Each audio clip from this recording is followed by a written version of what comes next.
अस्सलाम वालेकुम। आज हम केमिस्ट्री की कुछ बेसिक डेफिनेशंस के बारे में जानेंगे। सबसे पहले हम देखते हैं मैटर होता क्या। कोई भी ऐसी चीज़ जिसका कोई मैस हो और अगर आप उसको किसी जगह पे प्लेस करते हो तो वो वहाँ पे कुछ जगह ले ले, तो ऐसी चीज़ को आप कहते हो कि ये आपके पास मैटर है। हमारा जो बॉडी है, हमारी जो बॉडी है और हम वो तमाम चीज़ें जो हमारे इर्द गिर्द मौजूद हैं वो मैटर हैं। क्यों? क्योंकि उन तमाम चीज़ों का कोई ना कोई मैस है, ठीक है, वेट है, मैस जिसको हम वज़न कहते हैं, ठीक है, और उन्होंने हमारे इर्द गिर्द जो जगह है वो जगह भी ली हुई है। अच्छा, अब केमिस्ट्री में जो है हम हर तरह के मैटर्स के बारे में स्टडी करते हैं जो 3 फिज़िकल स्टेट्स में पाई जाती हैं। और वो 3 फिज़िकल स्टेट्स आपके पास कौन कौन सी हैं? सॉलिड्स हैं, लिक्विड्स हैं और गैसेस हैं। ठीक, अब कोई भी चीज़ जो अपनी प्योर फॉर्म में हो, पीस ऑफ मैटर, उसको हम कहते हैं कि ये हमारे पास क्या है? सब्सटेंस। और हर सब्सटेंस जो है उसकी फिक्स कंपोजिशन होती है एंड स्पेसिफिक प्रॉपर्टीज़ और करेक्टर, और उसकी ख़ास मखसूस प्रॉपर्टीज़ होती हैं और खसूसियात होती हैं। जबकि जो इम्प्योर मैटर होता है उसको हम मिक्सचर कहते हैं। ठीक है, अब ये जो मिक्सचर है आपके पास, ये होमोजीनस भी हो सकता है और हेट्रोजीनस भी हो सकता है। मिक्सचर की यहाँ पे इसने 2 टाइप्स बता दी। कौन सी टाइप्स हैं? Homogeneous mixture and heterogeneous mixture.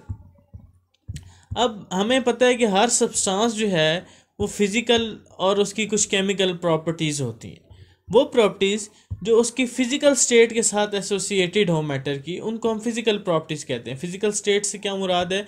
जैसे कि किसी चीज़ का कलर हो गया, स्मेल हो गई, टेस्ट, जिन चीज़ों को आप देख सकते हो, महसूस कर सकते हो, ठीक है, उसकी शेप को आप देख सकते हो कैसी है, उसकी हार्डनेस को आप महसूस कर सकते हो, उसको आप टेस्ट कर सकते हो। तो ये तमाम चीज़ें क्या हैं? उसकी फ़िज़िकल प्रॉपर्टीज़ हैं। मिसाल के तौर पर जब आप आइस को हीट करते हो, ठीक है, तो वो मेल्ट होना स्टार्ट हो जाती है, वाटर में कन्वर्ट होना शुरू हो जाएगी, और जब उसको आप फर्दर हीट करोगे तो वो क्या हो जाएगी? स्टीम में कन्वर्ट हो जाएगी। अब इस तमाम प्रोसीजर के दौरान क्या होता है कि जो फिज़िकल स्टेट होती है वाटर की, ठीक है, वो क्या होती है? चेंज होती है, ठीक है, और साथ साथ उसकी केमिकल कंपोजिशन भी चेंज हो रही होती है। फिज़िकल स्टेट चेंज होने का मतलब क्या है कि पहले आपके पास जो है वो सॉलिड फॉर्म में मौजूद थी, आपने उसको हीट किया, वो लिक्विड में कन्वर्ट होगी, आपने उसको मज़ीद हीट किया तो वो आपके पास गैस फॉर्म में कन्वर्ट होगी।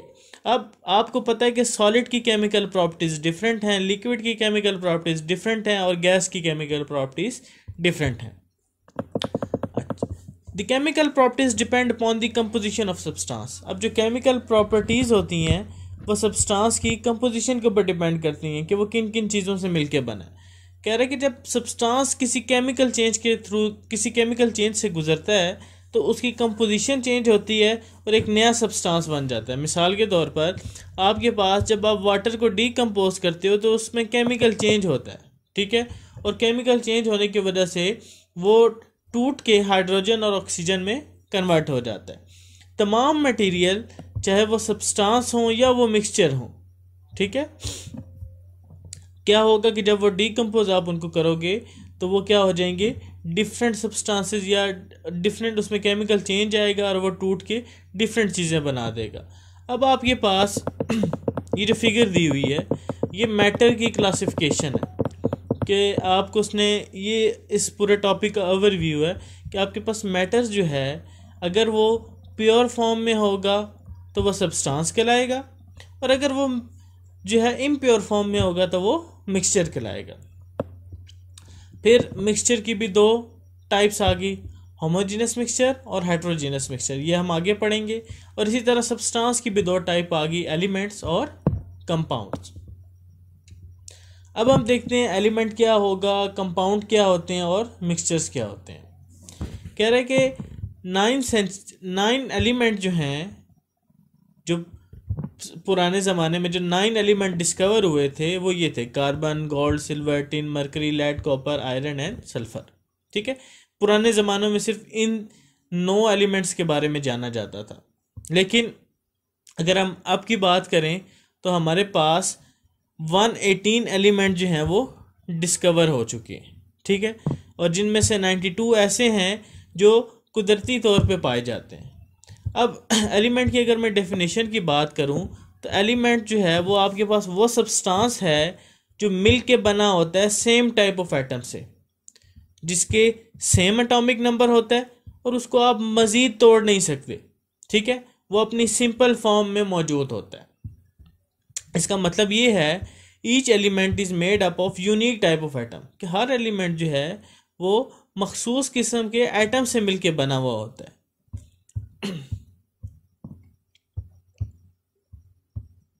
और उन तमाम एटम्स की कुछ खास प्रॉपर्टीज होती हैं। अब एलिमेंट जो है वो आपके पास जो नेचर में पाया जाता है वो फ्री फॉर्म में भी पाया जाता है और कंबाइन फॉर्म में भी पाया जाता है। फ्री फॉर्म का मतलब ये है कि वो एक किस्म की चीज़ से भी का हो सकता है और 2 से 3 चीज़ों में मिल के भी उन एलिमेंट को बनाया हो सकता है। अब तमाम जो नेचुरली अकरिंग एलिमेंट्स हैं जो दुनिया में पाए जाते हैं उनकी ज़मीन में मुख्तलिफ परसेंटेज मौजूद है अर्थ क्रस्ट के अंदर, ठीक है, ओशंस में और एटमॉस्फेयर में। अब हम एक टेबल देखने जा रहे हैं। इस टेबल में आपको डिफरेंट नेचुरल अकरिंग एलिमेंट्स जो हैं उनकी डिफरेंट परसेंटेजेस दी हुई हैं कि ज़मीन में वो कितने में पाए जाते हैं, ओशंस में कितने पाए जाते हैं और एटमॉस्फेयर में कितने पाए जाते हैं। अब ऑक्सीजन की अगर मैं बात करूं, ठीक है, तो ज़मीन में अर्थ क्रस्ट के अंदर 47% ऑक्सीजन मौजूद है, 28% सिलिकॉन मौजूद है और 7.8% एलुमिनियम मौजूद है। इसी तरह अगर हम ओशंस की बात करें तो आपके पास 86% जो है वो ऑक्सीजन मौजूद है, 11% हाइड्रोजन मौजूद है और 1.8% क्लोरीन मौजूद है। अगर आप एटमॉस्फेयर की बात करें तो एटमॉस्फेयर में आपके पास 78% नाइट्रोजन मौजूद है, 21% ऑक्सीजन मौजूद है और 0.9% जो है वो आर्गॉन मौजूद है, ठीक है। अब ये कंप्लीट 100 परसेंटेजेस नहीं दी हुई, ठीक है, बाकी जो परसेंटेजेस यहाँ पे मिसिंग है अगर आप इसको कैलकुलेट करें ये कंप्लीट 100% नहीं होगा। बाकी जो है वो डिफरेंट आपके पास मज़ीद जो चीज़ें हैं वो पाई जाती हैं। यहाँ पे उसने कुछ मेजर्स दी हुई हैं, ठीक है, जो ज़्यादातर पाई जाती हैं जिनके परसेंटेज जो है वो बहुत ज़्यादा है।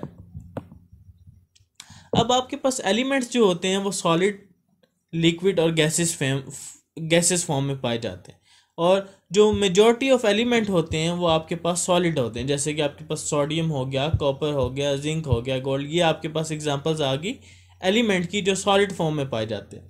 फिर हम बात करते हैं उन एलिमेंट्स की जो आपके पास लिक्विड स्टेट में पाए जाते हैं, जैसे मरकरी हो गया, ब्रोमीन हो गया।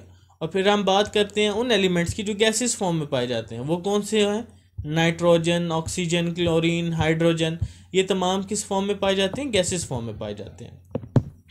अब इन प्रॉपर्टीज़ की बेसिस पे ऑन दी बेस उनकी जो प्रॉपर्टीज़ हैं ख़ास एलिमेंट्स को हमने मेटल्स और नॉन मेटल्स और मेटलॉइड्स में डिवाइड किए, ठीक है। हमने एलिमेंट्स को 3 ब्रांचेस में डिवाइड किया है, metals, non metals and metalloids, और जिसमें से 80% जो हैं एलिमेंट वो आपके पास मेटल्स हैं,